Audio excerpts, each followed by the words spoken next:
Salut à tous, on se retrouve ce soir pour la vidéo pronostic de la Ligue des Champions car cette semaine c'est les matchs de la troisième journée. Après il y aura une trêve de 3 semaines et après ça reprendra pour 3 autres semaines de Coupe d'Europe.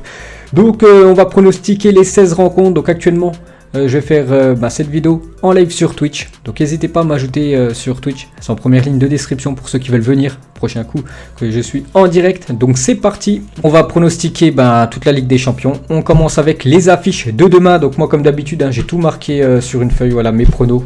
Je regarde l'état de forme des équipes. J'ai mis aussi les classements. Groupe A, B, C, D. Donc c'est parti, on commence demain. On fait dans l'ordre, on fait tout dans l'ordre. Donc le Lokomotiv Moscou contre l'Atlético Madrid. Donc pour ce match, je pars sur un match nul, les gars. J'ai regardé le Lokomotiv Moscou la dernière fois contre le Bayern. Il les avait vraiment gênés. Heureusement que le Bayern, avec Kimmich dans ses rangs, parce qu'il avait marqué un magnifique but. Mais vraiment, il les avait gênés. Et surtout, c'est très compliqué d'aller chercher des résultats du côté de la Russie. À Moscou, les gars, c'est toujours compliqué d'aller jouer là-bas. Après, je sais pas si vous avez regardé, les gars, Moscou la dernière fois contre le Bayern. Ils ont failli les accrocher, hein. Ils ont eu beaucoup d'occasions, Moscou. Et surtout, les gars, je crois, pour ce match de nouveau, pour le Lokomotiv Moscou, je crois ils ont le droit encore à du public. Le dernier coup, je crois, il y avait plus de 10 000 personnes dans le stade. Et ça joue, hein. Ça joue quand tu as du public.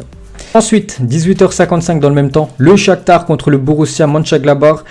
Donc c'est deux équipes que je suis très peu, que je regarde très rarement. Mais je pars quand même sur le Shakhtar à domicile. Actuellement, c'est combien le Shakhtar? Je crois que c'est les deux équipes quand même en tête. Dans le groupe quand même du Real et de l'Inter Milan. Regardez l'Inter 3e, le Real 4e. Et c'est quand même le Shakhtar qui est en première position actuellement. Ils ont quand même joué le Real Madrid et l'Inter Milan lors des deux premiers matchs. Donc moi je vois bien le Shakhtar, les gars. Et s'il s'impose, le Shakhtar serait très bien parti pour se qualifier pour les 8e. Après le Borussia Mönchengladbach, ça joue aussi très bien. Et ils ont gagné quand même contre Leipzig, il faut le dire, ce week-end. Mais je pars sur le Shakhtar à domicile, je pense qu'ils peuvent faire quelque chose. On passe aux affiches à 21h. Donc déjà 18h55, je pense, parce que moi je regarde, voilà, j'adore regarder la Ligue des Champions. Je pense quand même que je vais regarder Moscou Atlético. Je pense que ça va être une très belle affiche. Donc on passe maintenant à 21h. Salzbourg contre le Bayern Munich. Un petit coup d'œil au classement. Donc Salzbourg dernier. Un dernier ex-aequo avec Moscou et le Bayern. Le Bayern 2 matchs, 2 victoires. Le Bayern est sur une série actuellement. C'est le record de la Ligue des Champions. 13 victoires d'affilée. Ils peuvent faire cette 14e victoire en se déplaçant et surtout en gagnant du côté de Salzbourg. Donc je pars sur le Bayern. Voilà, le Bayern, les gars, c'est trop puissant, c'est trop fort. Et je crois qu'ils ont laissé des joueurs cadres au repos ce week-end, parce que je crois Bounassar et Choupo-Moting étaient titulaires contre Cologne, ils se sont imposés 2-1, donc je pense là ils vont mettre vraiment la grosse équipe. Et Hansi Flick, je pense qu'il va vouloir vraiment continuer cette série de 13 victoires d'affilée, c'est le record actuellement. Donc moi je pars sur le Bayern, et j'espère qu'ils vont s'imposer, parce que j'aimerais bien qu'ils fassent une grosse série de victoires. Donc le Bayern pour moi. On passe les gars, normalement demain, pour ceux qui me suivent, n'hésitez pas à vous follow. Demain à la fin de ce match, je ferai un débrief. Donc sur le Real Madrid Inter Milan. Donc voilà, on mettra la compo. Je pense que je vais noter les joueurs du Real Madrid. Puis on parlera de ce match. Demain je vais regarder ça. Et Real Madrid Inter Milan, qu'est-ce que vous en pensez? Donc déjà les derniers résultats. L'Inter 2 partout contre l'équipe de Parme. Ils perdaient 2-0 l'équipe de l'Inter. Ils sont revenus à 2 partout. Et le Real Madrid 4-1 contre Huesca avec un grand Benzema. Ça fait plaisir. Le retour aussi d'Eden Hazard. Il faut le dire. Eden Hazard est revenu. Il a joué sans gêne, il était titulaire samedi, donc normalement, enfin c'est pas normalement, c'est quasiment sûr, Zidane le mettra titulaire. Donc en attaque, ça sera certainement Hazard, Benzema et peut-être Vinicius Junior, je sais pas ce que va faire Zidane. Donc moi les gars, pour ce prono, je pars sur la victoire du Real Madrid. Je vois le Real Madrid s'imposer, surtout le Real Madrid n'a plus le choix les gars. Ils ont plus du tout le choix parce que dans le groupe, ils sont dans quel groupe? Ils sont dans le groupe B. Donc le Real Madrid actuellement dernier, avec seulement un point pris sur 6 possibles. Donc il n'y a pas le choix pour le Real Madrid. Il faut absolument gagner. Voilà, c'est un match à domicile. Même si c'est l'Inter en face, il faut gagner absolument pour le Real. Donc je pars sur le Real Madrid. Lukaku, est-ce qu'il joue? Ça c'est pas sûr, Chris, parce que Lukaku, il était forfait, je crois, lors du match contre Parme. Donc je ne sais pas s'il sera là, Lukaku. Et ça, c'est quand même un gros manque. Parce que là, c'est Perisic et Brozovic qui ont marqué pour l'Inter Milan ce week-end. Donc je ne sais pas s'il est là. Ensuite, on passe à un match, je pense qu'il va intéresser beaucoup de personnes, dont bien sûr Skill. Le FC Porto reçoit l'équipe de Marseille. Donc moi, j'ai mis mon prono, les gars. J'ai mis tous les pronos sur la feuille. Et je pars sur la victoire de Porto à domicile. Marseille, c'est compliqué en Ligue des Champions. On a bien vu déjà 2 matchs de défaite. Même à l'extérieur, même à l'Olympiakos, ils se sont inclinés. Et là, Porto, voilà, qui ont gagné la semaine dernière, je crois 2-0 contre l'Olympiakos. Je les vois une fois de plus vainqueurs contre Marseille. Voilà, Marseille, ils ont beaucoup de mal. Et l'équipe de Porto, surtout à domicile, les gars, ça joue très bien. Je vois pas d'autres résultats. Pour Marseille, ce serait vraiment dramatique de perdre une fois de plus. Il sera 12 défaites d'affilée en Ligue des Champions. Ce serait le record avec Anderlecht. Donc moi les gars, je mets un prono, je pars sur Porto. Ensuite, dans le même groupe, Manchester City contre l'Olympiakos. Donc sans surprise, je pars sur Manchester City. Je pense qu'il n'y a aucun souci. City va s'imposer. Donc City s'est imposé ce week-end. City a déjà 2 victoires en Ligue des Champions. S'il s'impose contre l'Olympiakos à domicile, ils sont comme d'habitude très bien partis pour se qualifier. Comme les années précédentes, à chaque fois ils terminent en première position. Et même pour nous les gars, en tant que Français, ce serait bien que City s'impose contre l'Olympiakos, qu'on sait déjà tous que City va terminer en première position, on le sait. Et pour Marseille, il ne faudrait pas que l'Olympiakos prenne au moins un point du côté de City, parce qu'il prendrait un point contre City, alors que Marseille, au match retour du côté de l'Angleterre, je pense, ça sera certainement défaite. Donc il faut que City s'impose, et City, je pense, va s'imposer demain les gars. Même s'il met pas mal de joueurs cadres au repos, je pense qu'il n'y aura aucun souci. Ensuite, Midtjylland contre l'Ajax Amsterdam. On va regarder un petit coup le classement. Donc Midtjylland, les gars, c'est 2 matchs, 2 défaites. Donc un 4-0 qu'ils ont pris à domicile contre Naples. Et la semaine dernière, ils se sont inclinés du côté de Liverpool. Ils ont fait galérer cette équipe de Liverpool, mais ils se sont inclinés 2-0. Et l'équipe, c'est l'équipe de l'Ajax. Donc l'Ajax, la semaine dernière, 2 partout. Et lors du premier match, c'était une défaite. Je crois du côté de Liverpool. Donc moi j'ai mis l'Ajax, les gars, je vois l'Ajax venir s'imposer du côté de Midtjylland. En plus, actuellement ils jouent très très bien quand même, l'Ajax Amsterdam, Midtjylland. Je peux pas dire grand chose, je connais pas du tout l'équipe, donc je pars sur l'Ajax à l'extérieur. On va terminer avec une très très belle affiche, l'Atalanta Bergame contre Liverpool. Un petit coup d'œil au classement, donc Bergame deuxième 4 points, Liverpool premier 6 points. Donc moi, je sais pas si on va appeler ça une surprise, je pars sur l'Atalanta Bergame. C'est quand même pour moi la grosse surprise qu'il y aura demain soir. Je vois Bergame s'imposer contre l'équipe de Liverpool. Liverpool, ses derniers matchs, c'est pas ouf. Je vous ai dit, le dernier match de Ligue des Champions contre Midtjylland, là, ils ont gagné 2-0, mais ça a été un petit Liverpool. Van Dijk est blessé. On sait que Van Dijk, les gars, l'un des peut-être le meilleur défenseur actuellement de la planète. Mais bon, maintenant, voilà, il est plus là pendant pas mal de temps. Et Bergame, ça joue très bien. Donc Bergame s'est imposé ce week-end 2-1. Et je vois quand même l'Atalanta Bergame gagner cette équipe de Liverpool. Et on passe aux 8 derniers matchs, donc ça sera mercredi. Et on commence avec 18h55, le Zénith contre l'équipe de la Lazio de Rome. On va regarder un petit coup d'œil le classement. Donc le Zénith dernier, c'est vrai que c'est pas ouf le Zénith, donc 2 matchs, 2 défaites. Et l'équipe de la Lazio actuellement en première position avec l'équipe de Bruges, Dortmund, ils sont quand même 3e. Donc j'ai mis les gars, j'ai mis la Lazio. Moi je vois la Lazio venir s'imposer du côté du Zénith Saint-Pétersbourg. Bon, c'est 2 équipes que je suis très peu. Bon, je suis un petit peu plus comme l'équipe de Rome que l'équipe du Zénith.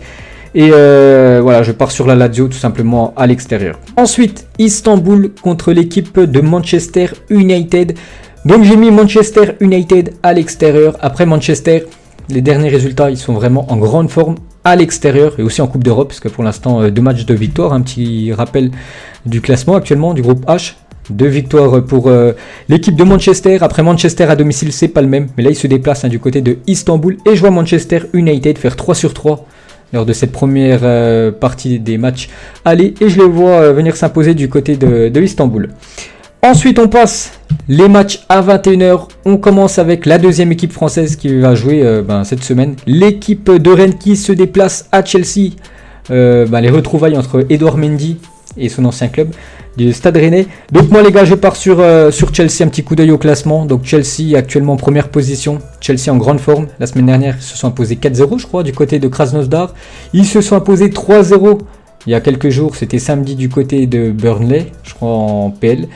Et là ils reçoivent l'équipe de Rennes. Pour moi Rennes, ils ont eu beaucoup de mal la semaine dernière contre Séville. Heureusement qu'ils avaient le gardien Gomis. Voilà, le nouveau gardien qui remplace Edouard Mendy. Parce que les deux, Edouard Mendy les gars et Gomis, c'est quasiment les mêmes. Les deux sont sénégalais, ils font quasiment la même taille. On dirait que c'est des sosies. 2 très grands gardiens les gars, demain qui vont s'affronter. Mais je pars quand même sur l'équipe de Chelsea. Je pense que Chelsea va confirmer demain et il sera quasiment qualifié s'ils prennent la gagne. Donc pour moi Chelsea contre Rennes. Rennes, ce qui est dommage pour eux, c'était lors du premier match, ils auraient dû gagner cette équipe du Krasnodar. Surtout à domicile, maintenant ça va être chaud. Ça va être chaud, même l'Europa League ça va être compliqué. Donc moi les gars, je mets Chelsea. Ensuite, Séville contre Krasnodar. Donc là j'ai mis le FC Séville à domicile. Le FC Séville a beaucoup de mal en Liga. 4 matchs d'affilée sans victoire quand même pour Séville qui se sont inclinés ce week-end. Ils sont quand même 14e de Liga. L'équipe de Séville, après en Ligue des Champions ça va bien mieux. Bon, ils avaient fait 0-0 contre Chelsea, puis là ils se sont imposés contre Rennes 1-0. Ils auraient pu marquer beaucoup plus de buts contre Rennes. Heureusement que, comme j'ai dit, Rennes avait Alfred Gomis. Et là je pars sur Séville. Ensuite, c'est l'équipe de Bruges qui reçoit l'équipe du Borussia Dortmund. Alors là, donc Bruges, on a parlé, c'est dans le groupe de la Lazio, donc Bruges. Deuxième au ex-aequo avec la Lazio de Rome ils sauront déjà le résultat vu que la Lazio joue 2 heures avant. Donc Bruges contre Dortmund, j'ai mis quoi? Attends, j'ai mis un match nul, c'est ça? Ouais, j'ai mis match nul les gars. Je pars sur un match nul. Bruges, c'est une équipe qui est quand même sous-cotée. N'oubliez pas que l'année dernière, ils étaient dans le groupe du Paris Saint-Germain et du Real Madrid. Ils avaient fait 2 partout du côté du Santiago Bernabéu. Ils avaient aussi bien gêné cette équipe du PSG lors du match retour, même s'ils avaient pris, je crois, 4 ou 5-0 au match aller contre le Paris Saint-Germain. C'est une très très bonne équipe, cette équipe de Bruges. Et je les vois accrocher cette équipe de Dortmund et faire le match nul. Ensuite, la Juventus du côté de la Hongrie, du côté de Ferencváros. Qu'est-ce que vous en pensez? Donc moi j'ai mis Juventus Turin avec le retour de Cristiano Ronaldo. CR7 qui avait commencé sur le banc, il a joué 3 minutes, il a déjà inscrit son but depuis son retour, après même un doublé avec son penalty. Donc je vois la Juventus aller s'imposer du côté de Ferencváros. Donc après on peut regarder le classement, Ferencváros c'est pas ici le classement, c'est ici. Donc un point à Ferencváros, ils ont dû prendre le point contre Dynamo de Kiev, ouais c'était la semaine dernière. Et la Juventus 3 points. Bon après voilà, le Barça va certainement terminer en tête, la Juve deuxième, ça va être certainement ça les gars, le classement du groupe G. Donc on passe directement au FC Barcelone contre Kiev. Donc le Barça, j'ai dit 6 points, Kiev 3e ou 4e, voilà, avec l'équipe de Ferencváros 1 point. Donc le Barça on sait que c'est compliqué en Liga. Je sais pas si vous avez vu contre Alaves samedi, ça a été très très compliqué. Beaucoup d'occasions, il manque vraiment la finition, il manque vraiment un Suarez qui a quitté le club il y a quelques semaines. Mais je vois comme le FC Barcelone s'imposer à domicile. Le Barça, ils se sont imposés 2-0 du côté, c'est ça, 2-0 du côté de la Juventus. Voilà, je les vois pas du tout s'incliner ou même faire un match nul contre Kiev. Et surtout le Barça à domicile, c'est très très costaud. Voilà, au Camp Nou les gars, je sais plus, il reste sur combien de victoires. Et surtout combien de matchs sans perdre, donc aucun souci, le Barça va s'imposer. Le RB Leipzig contre l'équipe du Paris Saint-Germain. Donc moi j'ai mis sur la feuille, j'ai mis match nul les gars sur cette affiche. Donc on peut voir déjà le classement. Donc il y a un match capital les gars pour le Paris Saint-Germain. Voilà, parce que le PSG est à 3 points, Leipzig à 3 points. Le match retour sera dans 3 semaines. Cette fois-ci ça sera au Parc des Princes. Donc j'ai mis les gars match nul, le PSG. Voilà des petites piqûres de rappel. Il n'aura pas Neymar. Kylian Mbappé qui est sorti sur blessure, on ne sait pas s'il sera là ou non. Bon, à mon avis, il sera bien là, Kylian Mbappé. Voilà, sans Neymar, c'est pas le même PSG. Et le PSG, ce qu'ils ont montré lors surtout des 2 premiers matchs de Ligue des Champions contre Manchester, c'était hors sujet, et contre Istanbul. Bon, ils ont gagné, c'est bien, mais ils ont fait vraiment un match, c'était une catastrophe. Donc ils me font peur un petit peu cette équipe du PSG. Donc moi, je vois bien quand même cette équipe de Leipzig, après le 5-0 comme qu'ils ont pris la semaine dernière, Leipzig, ils vont vouloir se venger. Et surtout, ils peuvent se venger aussi de la dernière demi-finale de la Ligue des Champions. N'oubliez pas que le PSG s'est imposé contre le RB Leipzig. Donc c'est pour ça je vois le Paris Saint-Germain se faire accrocher et je vois le match nul les gars sur cette rencontre. Donc merci à vous les gars d'avoir été là. On se retrouve plus tard comme d'habitude. Allez, ciao à tous.